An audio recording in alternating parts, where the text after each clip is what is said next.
primeras 20 o 21 hay un joven. Traerle un presentito. ¿Por qué razón? Y apliquen esto para sus vidas. Si tú quieres que algo cambie, pon algo en la realidad de la gente. En la realidad de 20, porque los varones no traen nada. En la realidad de 20 niñas y de profesores que están ahí, hay algo que yo puse hoy en la mañana y lo tienen ahí. Entonces después me dicen que los jóvenes, las muchachas del liceo, que no vienen o que venían más tarde. Es una fundación que yo traigo ahí. Entonces yo tengo 2 presentitos para rifárselo a las muchachitas de aquí. ¿Están de acuerdo? No es esa. Esa fue de moda de apoyo. Ah, ya. Yo creo que están aquí. Fíjense, es verdad que no comenzamos tarde. Todo comienza en la hora que Dios programó. ¿Oyeron ese chiste? Nada comienza tarde. Y yo soy una persona que me encanta el número de tu celular. 12. Mírenlo ahí. Ya. Miren la funda de regalo. El dominicano es demasiado díscolo, demasiado cherchoso. No sabe que aún inglés, que son conocidos por ser personas flemáticas, con mucho autocontrol. Tú estás con él en un chiste, se ríe, se rió, se pasó a lo serio y cambia el chiste inmediatamente. Entonces, eso es lo que estoy pidiendo a ustedes, que cambien el chiste. De lo que vamos a hablar es de 138 días de sangre, una epopeya de nuestra historia que cumplió 60 años el pasado 24 de abril. Entonces la profesora María Gómez, que es una hija postiza mía, yo la llamé para que me hiciera una presentación. ¿Quién lo va a cambiar? Yo voy a llamando según están las imágenes. Oigan un detalle. Ya ustedes vieron los jóvenes, porque el que le va a hablar a un público tiene que identificar al público. Y tú te vas a reunir con la Asociación Nacional de Dueños de Funeraria, ANADUFA, que no existe. ANADUFA, ahí tú vas con mucha solemnidad, con 2 velones, una corona, y le habla y no hace un chiste, porque trabajan con el duelo de la gente. No quieren que nadie se muera, pero quieren que su negocio prospere. Entonces, los estudiantes promedio en la edad que ustedes están no soportan una persona aburrida y más con la cara que yo traje de nacimiento, que le dé hora y media hablando de una cosa aburrida. Entonces, que vamos a hablar de cosas vivas, realidades. Y la primera verdad que debo decirle a ustedes en este tema de la llamada revolución de abril, revolución, dije, no revolución, porque revolución no se logra un cambio en el sistema político. Bien, lo primero que les voy a decir es que se habla de 138 días, que duró desde el sábado 24 de abril de 1965 hasta el 3 de septiembre de 1965. Eso es falso. Después del 3 de septiembre, que se firma el acta de deposición entre Elmer Barreras y Camaño, y Elmer Barreras no fue, y Camaño dejó un mensaje al pueblo americano que está en YouTube. Ahí fue que hubo muchos muertos, porque supuestamente la guerra se había acabado. Y ahí fue que salió Elmer Barreras a ametrallar hasta familias enteras, en la llamada Operación Limpieza. De nuestra historia, el hombre que ha gozado más de la impunidad es el supuesto general vitalicio Antonio Elmer Barreras. Cuando llegue su imagen vamos a hablar de eso. Entonces lo que ven ahí es la batalla del puente, que fue el 27 de abril. Pero antes de eso, pon la imagen que tiene a Peña Gómez apresado. ¿Cómo comenzó la revolución de abril? Le voy a hablar nada más 35 minutos, como mucho. 30 minutos, para que no vayan, para que pongan atención. Bien. Entonces, ahí vemos al coronel que era intendente de armas de la policía, apresando al doctor Francisco Peña Gómez, que fue el hombre que llamó a la insurrección e informó que había dos campamentos, el 16 de agosto, creo que la base naval de las Calderas, que se habían insubordinado. Tenemos que ver, vuelve a la segunda, necesariamente, para analizar un hecho histórico hay que ver los antecedentes. Miren el antecedente. Tuvimos el mando, la bendición de tener a ese señor no como presidente, porque no fue presidente los 30 años, 3 meses. Él fue el jefe y él ponía los presidentes. Es el hombre que hizo el país. Es el hombre que hizo las legislaciones. Es el hombre que hizo las instituciones. Es el hombre que estabilizó el país, sea matando, sea a horca el cuchillo, pero organizó. Porque antes de él, ¿qué había? 1899 matan a Lilis, que fue presidente de una democratura, de una dictadura blanda, hasta 1899, el 26 de julio. Y entre el 1899, hasta la invasión norteamericana en 1916, del 1902 al 16, 14 años, se lograron 14 gobiernos. O tenían que salir huyendo, porque lo podían matar, o lo fusilaban, o se desaparecían. 14 gobiernos, así que no había estabilidad. Entonces, luego de Trujillo, en esos 30 años de progreso, pero también de represión, porque hay que decir que nada es, nosotros somos binarios, somos eléctricos, tenemos dos polos, un polo positivo y un polo negativo, y somos bipolares, y somos atómicos, tenemos átomos, todas esas cosas. Por eso la electricidad nos da. Y nadie es enteramente polo negativo ni enteramente polo positivo. El problema es que los historiadores dominicanos no quieren que se sepa todo lo bueno que hizo ese señor, aunque estén disfrutando. Lo que más heredaron de lo que Trujillo construyó son los que hablan peor de él. Entonces yo les recomiendo que si en el examen les hagan una pregunta que Trujillo dijo en la camputa, ponga que sí, para que no se quemen, pero tenga el conocimiento y la convicción de que no es así. Entonces, después de Trujillo, de pasar ese periodo de 30 años y 3 meses, pues supuestamente teníamos que tener algo.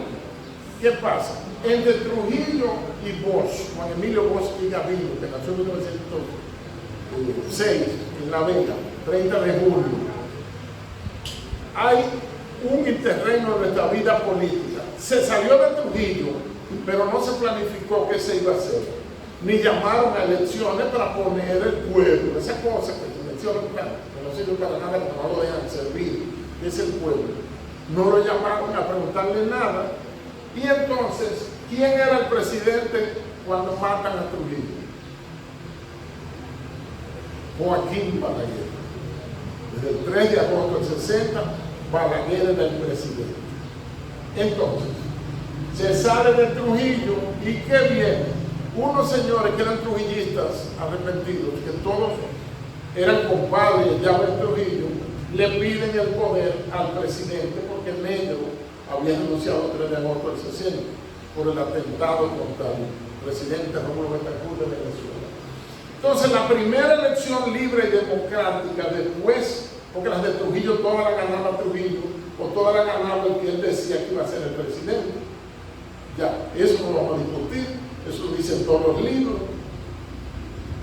Es Juan Emilio Bosch y Gaviño, que fue funcionario cuando Trujillo, y en mi libro que va a salir probablemente el 30 de mayo en Amazon, ahí sale una carta tranquilita que le manda Bosch agradeciéndole que Trujillo lo nombró como encargado de la oficina del Censo Nacional.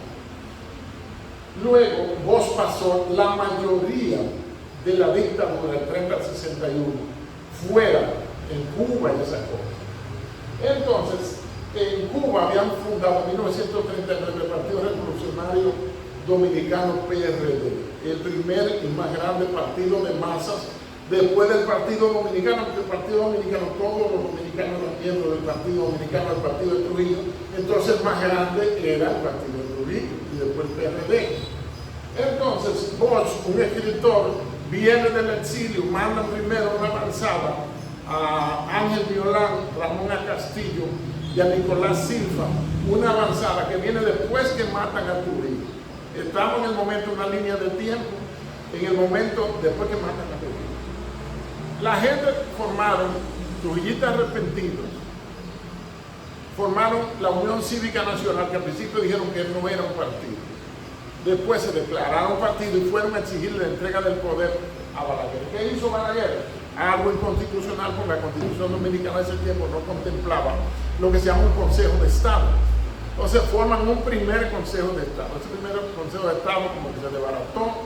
Después Balaguer tiene que asilarse en la mejor embajada que pudo, que fue la Embajada del Vaticano, al lado de Nicolás Penson con Gómez, está ahí todavía la Nunciatura Apostólica de la Santa Sede, y al lado vivía su hermana, donde él vivía atrás, Emma.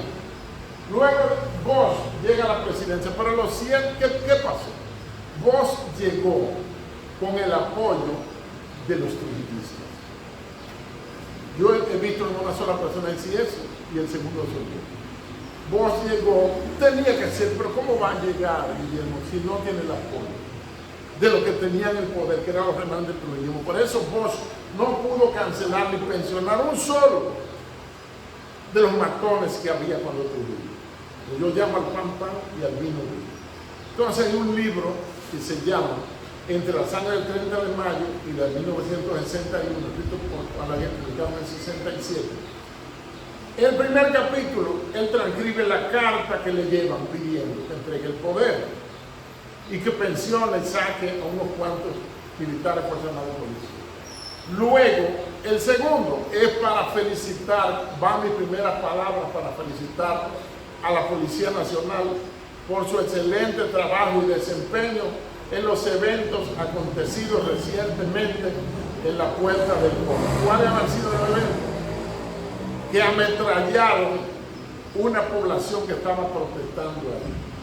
Aquí ha habido 3 presidentes que han ametrallado población. Balaguer 2 veces, porque él era el presidente en ese tiempo del Consejo de Estado, que él mismo formó mediante un decreto. Y después los mismos del Consejo de Estado, Rafael Bonelli, que había sido secretario de la presidencia con Trujillo, había sido embajador en España, había desarrollado un paquete de funciones. En mi libro van a salir publicados todo lo que yo he podido averiguar de los puestos en el gobierno de Trujillo que ocuparon esos supuestos antitrujillistas que han surgido después. Siguiente. Entonces tumban a Bosch, donde estaba este señor trabajando, que Balaguer, para ponerse en buena con los gringos, nombra a Mía Mantión, que fue uno de los que participó en la muerte de Trujillo, y lo nombra general vitalicio. Ese señor es el hombre que ha sido más beneficiado con la impunidad a lo largo de nuestra historia. Le tiré un poquito al aire. ¿Qué pasó? Derrocan a Bosch 25 de septiembre del 63. Se interrumpe la vida republicana, se interrumpe el proceso democrático. Y ese golpe fue cívico, empresarial, bajo la familia Vicini, militar, policial y hasta de sultanas. ¿Por qué? Porque las elecciones en las que Bosch participa y gana 20 de diciembre de 1962, teniendo el doctor Segundo González Tamayo como vicepresidente, 2 días antes de las elecciones, 20 de diciembre, 18, él tuvo que ir al Canal 4, el único canal que había, la televisión dominicana, a tener un debate con el sacerdote jesuita Láutico García, que no era candidato a nada y supuestamente no era político. En el segundo Consejo de Estado, yo estoy caminando hasta el 65, fue por el 62, ya estamos en diciembre. En el segundo Consejo de Estado, ¿usted sabe quién estuvo ahí? Monseñor Eliseo Pérez Sánchez. Monseñor no es un rango eclesiástico. Los obispos, sí, no funciona. los cardenales más. Pero Monseñor es un tratamiento de respeto que se le dispensa a un sacerdote. Entonces, Monseñor Eliseo Pérez Sánchez había sido, descubrimos hace 2 meses, había sido senador del Partido Dominicano, en el partido de Trujillo, por cerca de 8 años. Y mire cómo surge ahí. ¿Qué más? Este señor, Inver Barrera, agente de la CIA, protegido de los norteamericanos toda su vida, participó en la muerte de Trujillo. El único sobreviviente fue él, murió hace 4 años. Es él. Y el que contó su verdad de los hechos fue él. Pero nunca explicó el maletín con muchísimos dólares y pesos que Trujillo tenía en su carro, que él sabía siempre con dinero efectivo para devolverle cosas a la gente. Y andaba con un chofer. Después de Trujillo, no ha habido un presidente que salga nada más con el chofer. Algunos andan con un despliegue de 40 jipetas y seguridad. ¿Por qué? Porque le han quedado mal a narcos y temen que los maten. Por eso andan como escondidos. Si usted no la debe, usted anda solo. Yo no soy un santo, pero yo ando solo por donde quiera manejar. Hasta que yo alcance, porque tengo ya 66 años. Yo ando solo, es donde quiera, y ya. Evitar que me asalten. Pero no tengo miedo de que yo le robé a este, que me quedé con 4 vacas de aquel, que le robé una jipeta. Nada de eso. Cuando yo no pude andar montado, andaba a pie. Cuando pude montar, no subí y compré una goma. Es así. Entonces este señor, siguiendo su biografía, es el hombre que supervisa el 14 de junio del 59 los fusilamientos de los expedicionarios de Maimón y Esterón. En la muerte de Trujillo, que ajusticiamiento no existe, participaron 3 que eran administradores de empresas del Estado. Y como el Estado era de Trujillo, que él fue que lo construyó, pues su patrono era Trujillo. Él administraba Mezcla Lista, una compañía constructora. El general Antonio de la Maza, Antonio de la Maza de Moca, era general y había sido gobernador de Moca y tenía el contrato de la carretera desde Navarrete hasta Restauración y explotar un aserradero en Restauración. El tercero de los administradores era el capitán, que lo publica en la historia sin el rango, Pedro Livio Cedeño, que era administrador de la fábrica de acumuladores nacionales de batería, que también este país producía hasta batería, que estaba en la feria donde hay una universidad famosa ahora en esos terrenos. Entonces este señor consiguió rango de general sin hacer un curso ni de limpiabotas. Le regalaron los rangos porque Luis Amía Martillón renunció, la duró como un año como general, 10 de noviembre del 62 renunció al nombramiento que le habían dado hace un año y pico. ¿Qué más? Este señor administró la única minera quebrada de la historia universal de la minería, la Rosario Dominicana. Duró del 89 que lo puso Balaguer hasta el 99 que lo quitó Leonel. Pero también administró y quebró la Lotería Nacional. Ese héroe nacional que está ahí, ese señor. Y participó en el 65 en contra de la población. Porque está bien, el marco geopolítico era en la guerra de abril, en la guerra interna, como se llama, la guerra civil, era el temor de Washington de que hubiera dos Cubas en el Caribe, de que Dominicana se convirtiera en el sistema socialista. Bien, mucha gente que murieron, incluso en el tiempo de Balaguer, lo que querían era libertad y democracia, no querían comunismo. ¿Cómo tú vas a aspirar a donde una parte de jabón se la parten en cuadritos cada ciudadano para que se bañen en 15 días? ¿Cómo tú vas a aspirar al atraso? y a la represión. Tú no puedes hacer nada. ¿Sí? Entonces el Señor le fue muy bien. Del lado, le estoy presentando los canales, los opositores a que volviese la continuidad democrática. ¿Por qué se sublevan esos dos campamentos? Porque querían la vuelta a la constitucionalidad. Es decir, que Bosch, que estaba en el exilio, volviera a ser presidente y completara su periodo. Bueno, este señor, esa es la revista Time, del 7 de mayo de 1965. O sea, la guerra estalla 24 de abril y ya el 7 de mayo, ese coronel que se ascendió a general, él mismo porque se ascendió, millones de dominicanos no lo saben. Este video que estamos haciendo va para mi página de YouTube. Mira que ustedes deberían seguirlo, General Ariadna. Seguirlo, General Ariadna. Tengo 20.145 seguidores. Entonces, en Estados Unidos ponen Dominican General, general dominicano, Wessing y Wessing. Y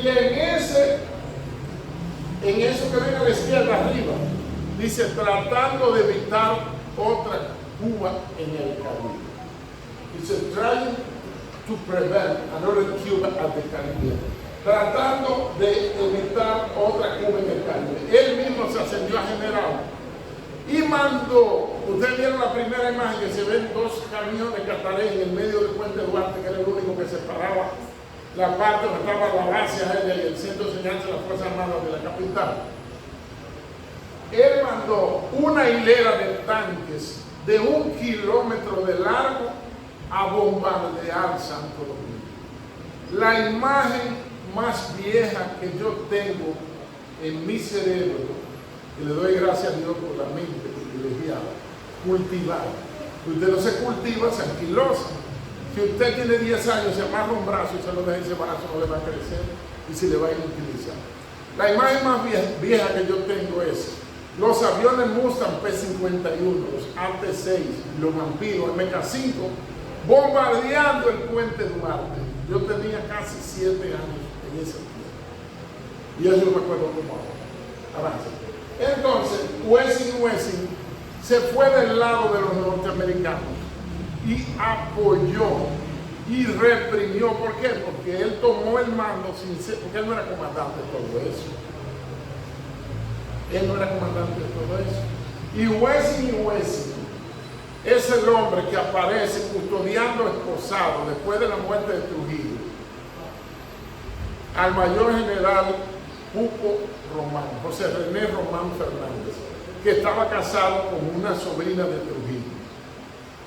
Y lo custodiaron. ¿Ustedes saben quién iba con él? Que era cabo.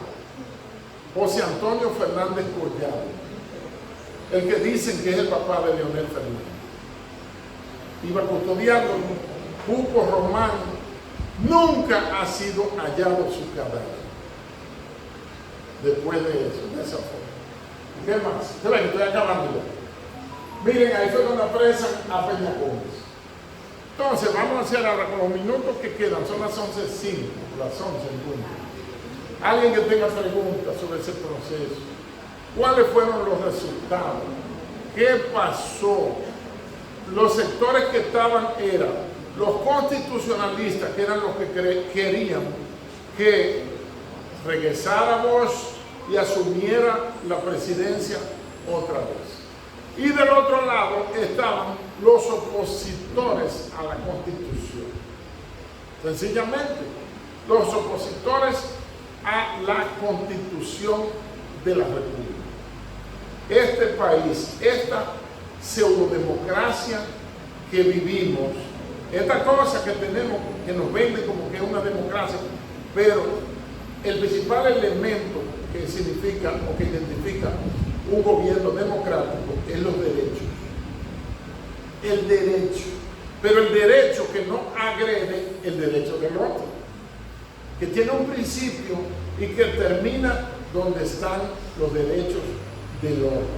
Entonces, en nuestra historia, digo yo, había que pasar como una especie de purga entre pasar de los 30 años y 3 meses de Trujillo, pasar hacia un intento democrático. El intento democrático, después que tumban a Bosch 25 de septiembre del 63, viene un triunvirato que fue inicialmente de 3, después de 2 porque renunció el señor de los Santos. Y después, para salir de ese triunvirato, oigan a quién ponen de presidente interino para entregarle a Balaguer, que había ganado el 1 de junio del 66, a Héctor García Godoy Cáceres, no le ponen el Cáceres, nieto de quién, de Moncáceres, uno de los presidentes más represivos, entreguistas que hemos tenido en nuestro país, aunque hay un museo en Moca que lo presenta como un santo. Moncáceres es el hombre que mete al país en el endeudamiento más terrible, una especie de 97-3, como el que hizo Leonel con la Barra o peor. Ese empréstito tremendo fue que nos metió en la ocupación norteamericana en 1916.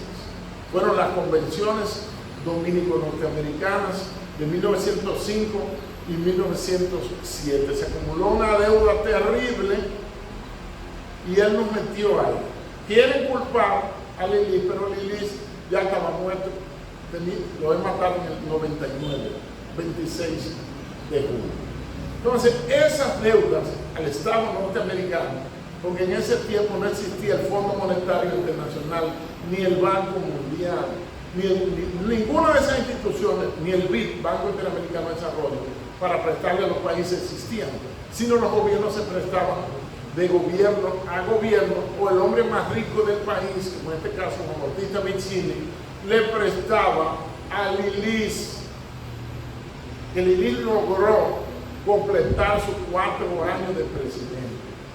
Y Lilis fue jefe de Guerra y Marina, y viene siendo ministro de Defensa ligado con policía, del gobierno de quién? De el monseñor Alfredo A. Noel Bobadilla. Que Desiderio Arias, que lo presenta un merengue como un santo hombre de valor, se apareció, él gobernaba desde la catedral, militarizó la catedral con sus vándalos y le exigió que le entregaran 20,000 pesos. Y lo que le dijo el arzobispo Nuel fue: entreguen la ofrenda que hay ahí acumulada. Y entonces Lilis se retiró cuando le completaron como 10,000 pesos para su tropa. ¿Y qué hizo el señor Nuel? Se fue para Asua y allá redactó su renuncia y se fue del gobierno. Y dijo unas palabras proféticas: este país no está preparado para ser gobernado por el báculo de un pastor. Necesita la espada de un soldado. Y apoyó a Lilis para que llegara presidente, y Lilis es capítulo aparte. Porque la historia que le están contando a ustedes, esos libros que están diluyendo la historia dominicana, es el 90% es mentira. Le cuentan una historia irracional, apostando a estupidizarnos y que esto es un país de borrego. ¿Cómo es posible que Sánchez, que tenía enemigos internos, el padre de la patria, diga: entro por Haití en plena restauración, porque no puedo hacerlo por otra parte? Y si alguien quiere mancillar mi nombre por esto, decirle que yo soy la bandera nacional. Lo que indica que en la lógica de Sánchez, los dominicanos eran peor que los haitianos que lo querían matar. ¿Hay alguna pregunta? ¿Algún comentario? Yo creo que si lo paramos hasta aquí,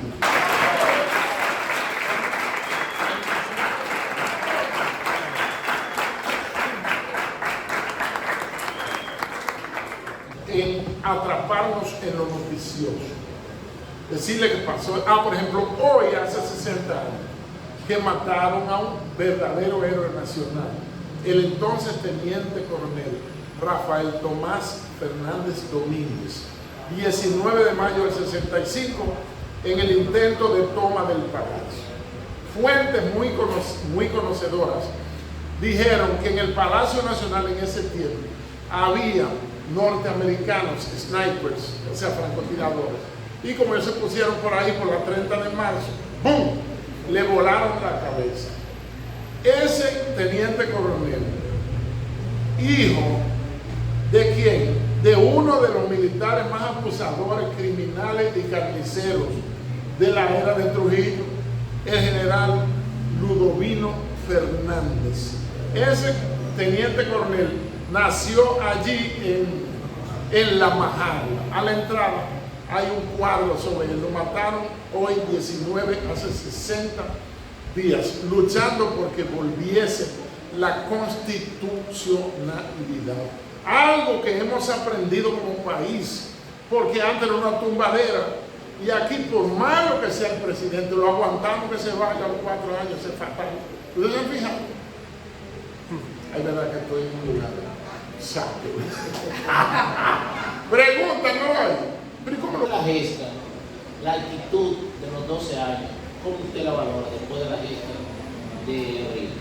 Fíjense, excelente pregunta. Yo quise cortar, por eso le dije, voy avanzando hasta el 65, para pararme en el final de la guerra de abril, 3 de septiembre del 65. Fíjense, después, cuando me paré en Balaguer, 1 de julio del 66, ahí pasaron algo que demanda una revisión histórica y y hasta una nueva charla. Sobre los 12 años, 1 de julio del 66, 16 de agosto del 78, que entra el presidente Guzmán Fernández. En esos 12 años, yo tengo la tesis y los datos de que Balaguer en 12.0 años mató más gente que Trujillo, que fue el jefe de los presidentes, en 30.3. Fíjate que sí, 3 por 12 son 36, es casi el triple. Trujillo nunca, Nara Trujillo, se ametralló población. Cuando Balaguer, yo he detectado 2 veces que fue esa vez que era presidente, cuando releva Negro Trujillo, eso fue cerca del Palacio Nacional, la Puerta del Conde, perdón. Y luego en la ocupación de la UAS, donde mataron a Sagrario Ercira Díaz Santiago. Eso fue en el 72, 73, para que tú no veas. Bueno, el fin es que los 12 años, eso fue una represión. Oigan, no había internet, no había YouTube, no había WhatsApp, no había TikTok, no había Instagram, no había X o Twitter. Y al joven que andaba con un libro aquí abajo, como yo hacía, que compraba libros a 1.25, a 2 pesos como mucho, que Mario Emilio Pérez, el cómico, el esposo de la hija de un gran trujillista, y Belice Prat de Pérez era hija de Francisco Prat Ramírez, Panchito, que fusilaba moralmente a la gente, denunciándolo en el foro público. Esas son cosas que están en mi libro para que la gente las sepa. Bien. Su experiencia en la milicia. Según su experiencia en la milicia y observando esa imagen que está ahí, ¿qué táctica usted cree que utilizó Montes Arache y Camaño en ese combate? Y en la misma imagen que está ahí, ¿cuál era la amenaza que venía? El campamento más equipado, con tropas de a pie, era ese campamento, el Centro de Enseñanza de la Fuerza Armada, CEFA. Y estaba la Fuerza Aérea, que era una de las mejores de América Latina, con los mejores aviones gringos comprados, son Mustang P-51, el Arte-6 y el Vampiro MK5. Y tenían tropas de a pie y Fuerza Aérea también. Entonces mandó Wesley, ese genocida, que murió también en impunidad, esa hilera de tanques y blindados para meterle mano a la capital. Los aviones los mandó por arriba como fuego de ablandamiento a bombardear Santo Domingo. Maten a quien maten y no importa. Entonces, de la embajada norteamericana me llamaron, hay historiadores que dicen que no lo llamaron, Y hay historiadores que decimos que sí lo llamaron de la embajada norteamericana. Y de ahí, el 27 de abril, Camaño, que era coronel, que era hijado de Trujillo, al igual que Fernández, y que era hijo del penúltimo secretario de la Fuerza Armada que tuvo Trujillo, que fue el teniente general del ejército Fausto Camaño Medina, y que acompañó a Trujillo en el 54, siendo primer teniente capitán, a el viaje, la visita a Franco y a la firma del concordato junio del 54 con la Santa Sede. Entonces, vamos a la estrategia. ¿Qué hicieron ellos? El único puente que había que podían pasar tanques era el puente Duarte, que está ahí igualito. Los puentes que hizo Trujillo o están funcionando todos o los han tumbado para hacer puentes que no sirven, y cada 3 o 4 años, en el próximo ciclón, les paga un compañerito para que haga otro tiesto del puente. Esa es la realidad. Que ustedes como jóvenes tienen que tener un sentido crítico. Han logrado embobar a la juventud, que es lo que tienen que ser encargados del cambio, pero no los cambios que presentan los políticos, de asegurarle a los ricos que todo seguirá igual, y a los de abajo mentirles que habría cambio. Entonces, ¿qué hicieron? Habría que coger ese puente. La Fuerza Aérea, ahí mi mamá llegó a decir, mira, Damián, pero los tiros prenden. Se da una combustión, los disparos. Y a ese puente le metieron muchísimos tiros. Y hubo un piloto que pasó por abajo, en un P-51, por abajo del puente. Entonces, ¿qué hicieron ellos? Cogieron esos camiones del Consejo Estatal del Azúcar, SEA, que fueron los mismos que se creó para coordinar todos los ingenios, para evitar el paso, y ahí se armó un litigón que se llama la batalla del puente. La mejor estrategia fue esa. ¿Qué tú tienes que hacer? No solamente la guerra es pelear, tú me matas y tienes suerte, o yo te mato y tengo suerte, sino afectar lo que se llama comunicación y transporte. Habría comunicación, claro, por vía de radio walkie-talkie, pero había un inconveniente serio para que los tanques que mandó Wesley en contra del pueblo pudieran pasar ahí. Entonces Camaño recibe ahí su bautismo de fuego. Ese coronel Camaño fue el que custodió a Juan Bosch. Fíjense los puestos y la historia cómo cambia, la historia no es de los colores. Dice Kissinger en su libro Orden Mundial que la riqueza de los procesos políticos está en los matices.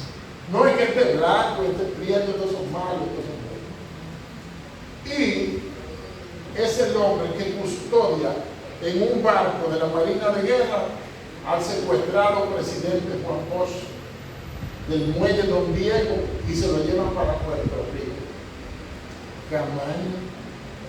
Camaño es el hombre que hace la matanza en Palmasola, San Juan. Camaño es el hombre que reprimió tremendamente a los obreros del COASI, que es el sindicato de arrimo portuario. Debería ser CIAP, pero le pusieron COASI. Y Camaño fue el comandante de los llamados casco blanco, que le daba terror a uno con que mencionaran, y veo un niñito, con que mencionaran ese nombre casco blanco. Entonces, tenemos que decir su santidad, pero tenemos que decir su demonismo también, porque es un personaje histórico. Lo que pasa es que nuestra historia es para brutos y para borregos que la han construido. Te presento a un grupo de santos maravillosos que están ahí en vida contemplativa, en adoración y en sacrificio, en peregrinaje, en procesión, pero no presentan a los señores de Orca y Cuchillo. Mi libro que va a salir, Guillermo, pronto, se llama Trujillo verdades incómodas. Y el Chato Fernández Sucre le agregó sorpresas de una democracia. Los dominicanos casi siempre ponemos, no me gustan los títulos demasiado largos. Pregunta, una niña pregunta para mí. ¿Es usted? ¿Por qué apresaron a José Francisco Peña Gómez?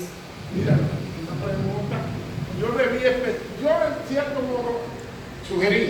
Peña Gómez es el hombre que va a radio comercial, a una emisora, y hace un llamado al pueblo a lanzarse a las calles para exigir el retorno de Bush a la presidencia, de la cual había sido destronado, tumbado, overthrown, el 25 de septiembre del 63.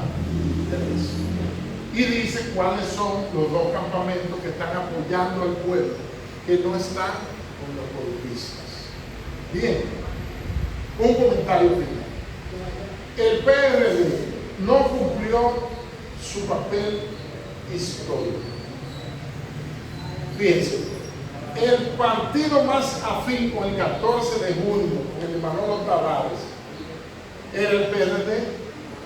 A Manolo Tavares lo matan en diferencia el 21 de diciembre de 1963. ¿Quién?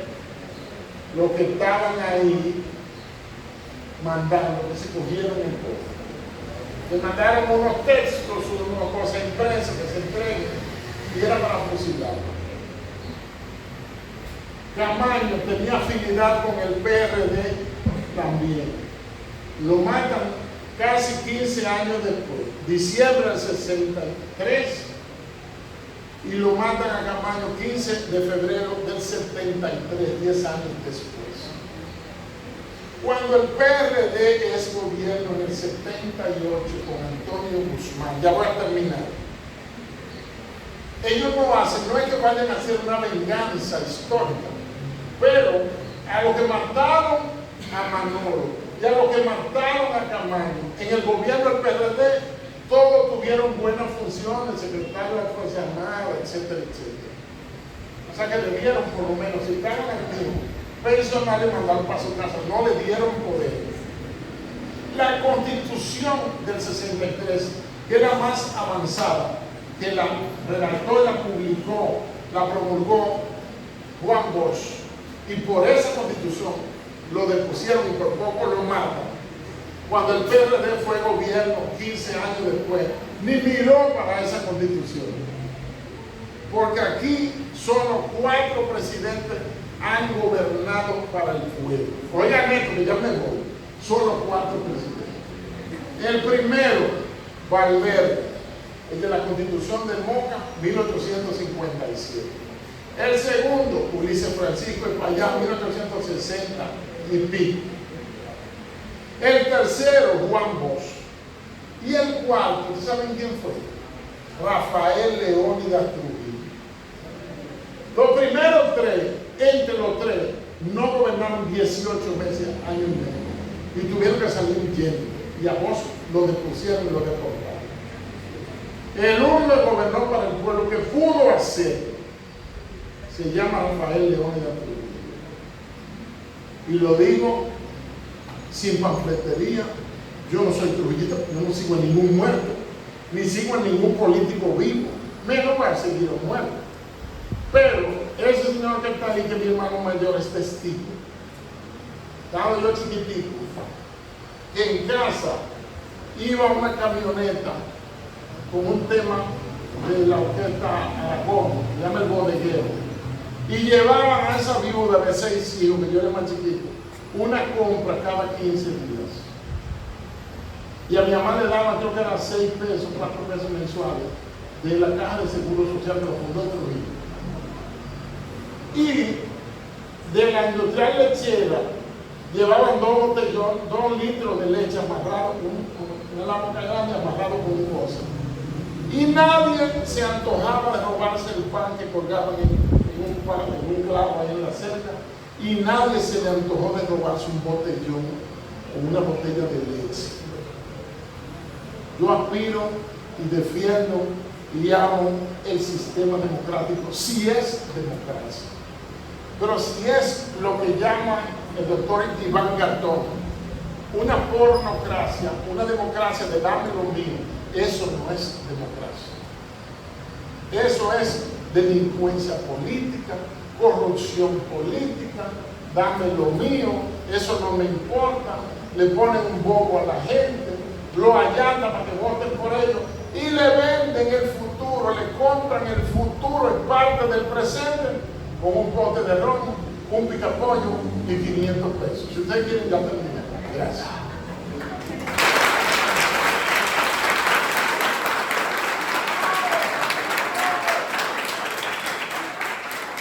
Es palabra suya. ¿Quién es Camaño? En mi libro, que yo publiqué en 2011, que se llama Historiofagia, que está en Amazon, yo no lo tengo, que alguien lo quiere comprar, y yo lo quiero tomar en comprar. Ahí yo publico un capítulo que se llama El crossover de Camaño. Cómo Camaño, siendo un hombre del sistema, hijo de un secretario de las Fuerzas Armadas, ¿verdad?, hizo un transfer para luchar y ofertar su vida por lo que él creyó. El problema de Camaño fue que fue a entrenarse, entre comillas. ¿Qué entrenamiento es eso? Será adoctrinarse a Cuba. Y según se dice, Fidel Nicasio le hacía. Y vino a suicidarse. Si Camaño es otro, agarra, sigue la corriente, y Camaño hubiera sido secretario de Fuerzas Armadas, hubiera sido presidente por vía electoral. Entonces, en ese sentido, le faltó estrategia. Porque Ibero fue todo lo que le dio su gana. Jueces, mira todos los puestos que tuvo. ¿De ver? Entonces él hubiera llegado, pero él decidió la vía armada del foquismo, del foco guerrillero, y entonces ofrendó su vida. Lo presentan a una gente como un traidor. En una revisión de mi libro, de ese mismo ahí, que va a salir en este libro, yo presento más datos. Por ejemplo, el dato de que Camaño es el hombre que custodia a Bosch para deportarlo. Yo no lo tenía, no lo conocí en ese tiempo. Ese libro lo escribí en 2007, 2008, lo publiqué en el 11, hace ya 11 años. Entonces, son personajes que tienen su lado bueno, su lado malo. A él hay que reconocer de su martirologio, su sacrificio, y que él borró, junto con Fernando Domínguez, borró el lastre que tenía de haber servido a la dictadura de Trujillo y ser hijos ambos de dos señores de nivel. Ahora, Franco Camaño, nadie lo ha señalado en ningún robo, en ninguna vagabundería. El papá de Camaño. Camaño ya entró en la historia, pero tratemos de conocerlo de los dos. Me pasé de las tres partes. Muchísimas gracias, señores. Qué banquete.